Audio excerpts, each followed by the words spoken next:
നമ്മുടെ അവസ്ഥ നമ്മെപ്പോലെ മറ്റൊരു വ്യക്തിക്കും അറിയുകയില്ല. നാം കടന്നു പോകുന്ന സാഹചര്യങ്ങൾ, നാം കടന്നു പോകുന്ന വിഷയങ്ങൾ, അതിന്റെ ഡെപ്ത്, ഇതെല്ലാം നമുക്ക് മാത്രമേ അറിയുകയുള്ളൂ. പലപ്പോഴും ഈ വിഷയങ്ങളിൽ നിന്നൊന്നും പുറത്തു വരുവാൻ കഴിയുകയില്ല എന്നൊരു തോന്നൽ പോലും ജീവിതത്തിൽ കടന്നു വന്നേക്കാം. എന്നാൽ എന്റെ ശബ്ദം കേൾക്കുന്ന പ്രിയ ദൈവജനമേ, നിങ്ങൾക്കൊരു സദ്വർത്തമാനമുണ്ട്. നിങ്ങൾ കടന്നു പോകുന്ന സാഹചര്യങ്ങൾ എന്ത് തന്നെയാണെങ്കിലും ആ സാഹചര്യങ്ങളിൽ നിന്ന് നിങ്ങളെ പുറത്തു കൊണ്ടുവരുവാൻ, നിങ്ങൾ കടന്നു പോകുന്ന സാഹചര്യങ്ങളിൽ നിങ്ങളെ സഹായിപ്പാൻ കഴിയുന്ന ഒരുവനുണ്ട് എന്ന് ഞാൻ നിങ്ങളെ അറിയിക്കുവാൻ ആഗ്രഹിക്കുകയാണ്. അത് മറ്റാരുമല്ല, നമ്മുടെ പാപത്തിന് പരിഹാരമായി യാഗമായി തീർന്ന മൂന്നാം നാൾ താൻ പറഞ്ഞതുപോലെ ഉയർത്തെഴുന്നേറ്റ് ഇന്നും ജീവിക്കുന്ന യേശുക്രിസ്തു. ഈ യേശുക്രിസ്തുവിൽ വിശ്വസിക്കുവാൻ തയ്യാറാകുമ്പോൾ, ഈ യേശുവിൽ നാം ആശ്രയിക്കുവാൻ തയ്യാറാകുമ്പോൾ നമ്മുടെ ജീവിത യാത്രയിൽ നാം വ്യത്യാസം കാണുവാൻ തുടങ്ങും. ഞാൻ ഈ ദൈവിക സ്നേഹവും ദൈവിക കരുതലും അനുഭവിച്ചറിയുന്നത് കൊണ്ടാ ഇത്ര ഉറപ്പായിട്ട് ഞാൻ നിങ്ങളെ ഓർമ്മിപ്പിക്കുന്നത്. രാജാതിരാജാവും കർത്താതി കർത്താവുമായ യേശുക്രിസ്തുവിന്റെ സാന്നിധ്യം ജീവിത ബാന്ധാവുകളിൽ തിരിച്ചറിയുമ്പോഴാണ് നമ്മുടെ ജീവിതയാത്രയിൽ നാം വിജയം കാണുവാൻ തുടങ്ങുന്നത്.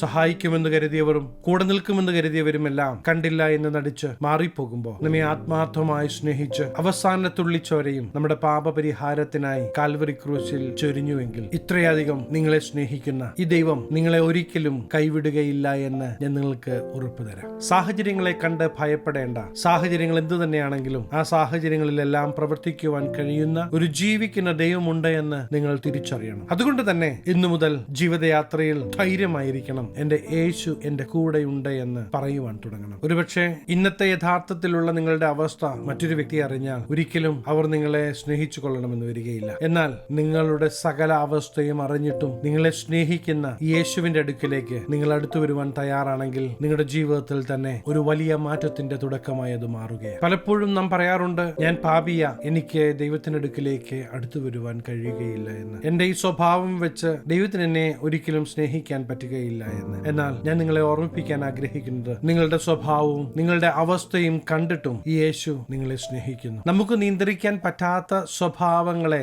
നിയന്ത്രിക്കുവാൻ നമ്മെ സഹായിക്കുന്ന പരിശുദ്ധാത്മാവെന്ന കാര്യസ്ഥനെ ദൈവം നമുക്ക് നൽകിയിരിക്കുകയാണ്. യേശു ക്രിസ്തുവിൽ വിശ്വസിക്കുകയും ദൈവത്തോട് ചേർന്ന് ജീവിക്കുവാൻ ആഗ്രഹിക്കുകയും ചെയ്യുന്ന വ്യക്തികളെ ദൈവശബ്ദം ഓർമ്മിപ്പിച്ചുണർത്തി വഴി നടത്തുന്നതാണ് പരിശുദ്ധാത്മാവ്. അങ്ങനെയെങ്കിൽ നിങ്ങളോട് തന്നെ നിങ്ങൾ പറയുന്ന നിങ്ങളുടെ കഴിവുകേടുകളെ എല്ലാം അറിഞ്ഞിട്ടും യേശു നിങ്ങളെ സ്നേഹിക്കുന്നുവെന്ന് ഞാൻ നിങ്ങളെ ഓർമ്മിപ്പിക്കുകയാണ്. യേശുവിന്റെ സ്നേഹം ഒരിക്കലും നിങ്ങളുടെ കഴിവുകേടുകളിൽ നിങ്ങളെ തുടരുവാൻ അനുവദിക്കുകയില്ല. മറിച്ച് നിങ്ങളെ കഴിവുള്ളവനാക്കി കഴിവുള്ളവളാക്കി മാറ്റുവാൻ ഈ ദൈവം മതിയായവനാണ്. ഈ ദൈവസ്നേഹം തിരിച്ചറിയുമ്പോൾ, ഈ ദൈവിക കരുതൽ നാം അനുഭവിക്കുമ്പോൾ നമുക്ക് പറയുവാൻ കഴിയും, എന്നെ ശക്തനാക്കുന്നവൻ മുഖാന്തരം ഞാൻ സകലത്തിനും മതിയായവനെന്ന്. അതെ, നമ്മെ ശക്തനാക്കുന്ന ഈ ദൈവ സാന്നിധ്യത്തിലേക്ക് നാം അടുത്തു വരണമെന്ന് ദൈവം എപ്പോഴും നമ്മെക്കുറിച്ച് ആഗ്രഹിക്കുകയാണ്. ഇന്ന് നിങ്ങളുടെ മുമ്പാകെയുള്ള വിഷയങ്ങൾ ഒരിക്കലും നിങ്ങളുടെ നാശത്തിനായി തീരുകയില്ല. നിങ്ങൾ യേശുവിൽ വിശ്വസിക്കാൻ തയ്യാറാണെങ്കിൽ അനർത്ഥം ദുഃഖത്തിന് കാരണമായി തീരാതെ അത് സന്തോഷത്തിലേക്കുള്ള ചവിട്ടുപടിയായി മാറുന്നത് നിങ്ങൾക്ക് കാണുവാൻ കഴിയും. പ്രിയ ദൈവത്തിലെ, വാക്കു പറഞ്ഞാൽ വാക്കു മാറുന്ന ഒത്തിരി പേരും നമ്മുടെ ചുറ്റുമുണ്ട്. എന്നാൽ ഈ ദൈവം പറഞ്ഞ വാക്കിന് മാറ്റം വരികയില്ല. വിശുദ്ധിയിൽ വസിക്കുന്ന ദൈവത്തിന്റെ അടുക്കിലേക്ക് പാപിയായ ഒരു വ്യക്തിക്കും അടുത്തു ചെല്ലുവാൻ കഴിയാതിരിക്കുമ്പോൾ, പാപമില്ലാത്ത യേശുക്രിസ്തുവിന്റെ യാഗത്തിൽ വിശ്വസിക്കുന്ന നമുക്ക് ഓരോരുത്തർക്കും യേശുക്രിസ്തുവിലൂടെ വിശുദ്ധനായ ദൈവത്തിലേക്ക് ഒരു പ്രവേശനം സാധ്യമാകുകയാണ്. നമുക്ക് നിയന്ത്രിക്കുവാൻ കഴിയാത്ത നമ്മുടെ ചിന്തകളെ, നമ്മുടെ ഉറക്കം കളയുന്ന നമ്മുടെ ഭാരങ്ങളെ, നമ്മുടെ പ്രയാസങ്ങളെ, നമ്മുടെ ചിന്തകളെ യേശുവിന്റെ കരത്തിൽ കൊടുത്തിട്ട് നമുക്ക് പറയാൻ പറ്റണം, അപ്പാ ഞാൻ നോക്കിയിട്ടൊന്നും നടക്കുന്നില്ല, അങ്ങ് ഇതിന്റെ മേലൊന്ന് പ്രവർത്തിക്കണമേ എന്ന്. അങ്ങനെ നാം ദൈവം മുമ്പാകെ സറണ്ടർ ചെയ്യുവാൻ നാം തയ്യാറാണെങ്കിൽ ചില പുതിയത് നിങ്ങളുടെ ജീവിത മേഖലകളിൽ ചെയ്തെടുക്കുവാൻ ഈ ദൈവം മതിയായവനാണ് എന്ന് ഞാൻ നിങ്ങളെ വീണ്ടും ഓർമ്മിക്കുകയാണ്. നമ്മുടെ കണക്ക് കൂട്ടലുകൾ എല്ലാം എടുത്ത് മാറ്റിവെക്കണം. നമ്മുടെ കഴിവില്ലായ്മ, നമുക്ക് പറ്റിപ്പോയ അബദ്ധങ്ങളും പെട്ടുപോയ കുഴച്ചിലുകളും മറ്റാരോടും പറഞ്ഞില്ല എങ്കിലും ഈ ദൈവത്തിന്റെ മുമ്പാകെ ഏറ്റുപറയുവാൻ നിങ്ങൾ തയ്യാറാണോ? അങ്ങനെയെങ്കിൽ ദൈവിക സമാധാനം നിങ്ങളുടെ ജീവിതത്തിൽ നിങ്ങൾ കാണുവാൻ തുടങ്ങും. മാത്രമല്ല, ദൈവാത്മാവിന്റെ സാന്നിധ്യം നിങ്ങളെ വഴി നടത്തുന്നത് നിങ്ങൾക്ക് തിരിച്ചറിയുവാൻ കഴിയും. സാഹചര്യങ്ങളെല്ലാം പ്രതികൂലമാണെങ്കിലും, എല്ലാ വഴികളും അടഞ്ഞ അവസ്ഥയാണെങ്കിലും ഇന്ന് നിങ്ങൾ നിരാശപ്പെടരുത്. കാരണം നിങ്ങൾക്കായി വില കൊടുത്ത ഒരുവനുണ്ട്. ഇന്ന് ആ ദൈവത്തിന്റെ അടുക്കിലേക്ക് നിങ്ങൾ അടുത്തുവാ. തീർച്ചയായും നിങ്ങൾക്കൊരു വിടുതലുണ്ട്, നിങ്ങൾക്കൊരു നിത്യതയുണ്ട്. എല്ലാ ബന്ധങ്ങളും ഈ ലോകം കൊണ്ട് തീരുമ്പോൾ യേശുവിനോട് ചേർന്നുള്ള ജീവിതം ഈ ലോകം കൊണ്ട് തീരുന്നതല്ല, അതിനുശേഷവും തുടരുന്നത്. അതുകൊണ്ടാണ് നിത്യതയിലും കൂടെയുള്ള ദൈവത്തെ നിങ്ങൾ അവഗണിക്കരുത് എന്ന് വീണ്ടും വീണ്ടും ദൈവവചനത്തിലൂടെ ദൈവം നമ്മെ ഓർമ്മിപ്പിക്കുന്നത്. അസാധ്യതകളെ നോക്കി അടഞ്ഞു കിടക്കുന്ന വാതിലുകളെ നോക്കി നിലവിളിക്കുന്നത് നിർത്തി ദൈവത്തിന്റെ അടുക്കിലേക്ക് അടുത്തു വന്നിട്ട് പറയണം, അപ്പാ, എന്നെ കൊണ്ട് പറ്റുന്നില്ല, ഞാൻ എന്നെ മുഴുവനായി അങ്ങയുടെ പാദപീഠത്തെങ്കിൽ സമർപ്പിക്കുന്നു, എന്നോട് സംസാരിക്കണം, എന്നെ വഴി നടത്തണമെന്ന് പറയുവാൻ തയ്യാറാണെങ്കിൽ ദൈവശബ്ദം നിങ്ങൾ കേൾക്കും. ഇതുവഴി നടക്ക് എന്ന് പറയുന്ന ദൈവിക കരുതൽ നിങ്ങൾ കാണും. പാപത്തിന്റെ പടുകുഴിയിൽ കിടക്കുന്ന നമുക്കൊരു വിശുദ്ധീകരണം സാധ്യമാണോ? അതിന്റെ ഉത്തരം യേശുക്രിസ്തുവിലൂടെ സാധ്യമാണ് എന്നുള്ളത് തന്നെ. അങ്ങനെയെങ്കിൽ നാം ചെയ്യേണ്ടത് എന്താ? നാം ചെയ്യേണ്ടത് നമുക്ക് വേണ്ടി യാഗമായി തീർന്ന യേശുക്രിസ്തുവിൽ വിശ്വസിക്കുക എന്നുള്ളത്. അങ്ങനെയെങ്കിൽ ലേഖനങ്ങൾ എഴുതി തുടങ്ങുമ്പോൾ പലയിടങ്ങളിൽ നമുക്ക് ഇപ്രകാരം കാണുവാൻ കഴിയും, യേശുക്രിസ്തുവിൽ വിശുദ്ധീകരിക്കപ്പെട്ടവരെന്ന പദം. നാം യേശുക്രിസ്തുവിൽ വിശ്വസിക്കുന്നത് നിമിത്തം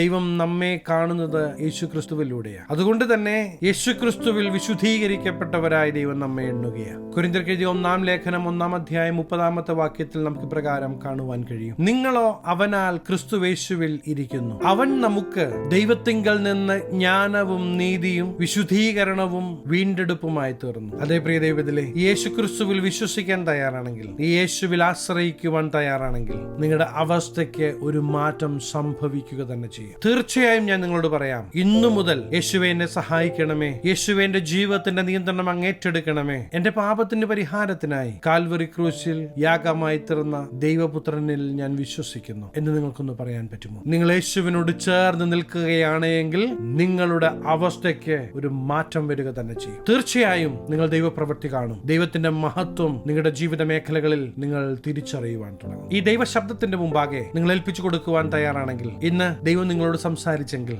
യേശുവേ ഞാൻ എന്റെ ജീവിതത്തെ അങ്ങയുടെ കരത്തിൽ തരുന്നു, അങ്ങൊന്ന് പ്രവർത്തിക്കണമേ എന്ന് പറഞ്ഞ് ഏൽപ്പിച്ചു കൊടുക്കുവാൻ നിങ്ങൾ തയ്യാറാണെങ്കിൽ ഞാൻ നിങ്ങൾക്ക് വേണ്ടി പ്രാർത്ഥിക്കുവാൻ ആഗ്രഹിക്കുകയാണ്. കണ്ണുകളെ അടയ്ക്കാം, പ്രാർത്ഥിക്കുക. മഹാപരിശുദ്ധനായ ഞങ്ങളുടെ സ്വർഗീയ പിതാവേ, എന്നോടൊപ്പം ചേർന്ന് പ്രാർത്ഥിക്കുന്ന ദൈവജനത്തെ ഞങ്ങളുടെ തൃക്കരങ്ങളിൽ തരുന്നു. ദൈവത്തിന്റെ മഹത്വം ഇവരുടെ ജീവിത മേഖലകളിൽ വെളിപ്പെടട്ടെ. ദുഷ്ടന്റെ സകല തന്ത്രങ്ങളും യേശുവിന്റെ നാമത്തിൽ തകർന്നു മാറട്ടെ. ദൈവപ്രവൃത്തി തങ്ങളുടെ ജീവിത മേഖലകളിൽ ഈ ജനം കാണട്ടെ. ഇവരെ അനുഗ്രഹിച്ചു പ്രാർത്ഥിക്കുന്നു, ഇവരൊരു അനുഗ്രഹമാകട്ടെ. സകലമാനവും മഹത്വം അങ്ങേക്ക്, സകലം നസ്രയനായ യേശു ക്രിസ്തുവിന്റെ നിസ്തുല്യ നാമത്തിൽ തന്നെ ആമേൻ. പ്രിയ ദൈവത്തിലെ, തീർച്ചയായും നിങ്ങൾ ദേശങ്ങൾക്ക് ഒരു അനുഗ്രഹമാകും. ഈ ചെറു സന്ദേശം നിങ്ങൾക്ക് അനുഗ്രഹമായെങ്കിൽ തീർച്ചയായും ഞങ്ങളെ അറിയിക്കണം. അനേകർക്ക് അനുഗ്രഹമാകേണ്ടതിന് സ്നേഹിതർക്ക് ഷെയർ ചെയ്യുക, ഫോർവേഡ് ചെയ്യുക. നിങ്ങൾ ഈ ചാനൽ ഇതുവരെയായിട്ടും സബ്സ്ക്രൈബ് ചെയ്തിട്ടില്ല എങ്കിൽ തീർച്ചയായും സബ്സ്ക്രൈബ് ചെയ്യണം. ദൈവം അനുവദിച്ചാൽ അടുത്ത ദിവസം നമുക്ക് വീണ്ടും കാണാം. Stay blessed.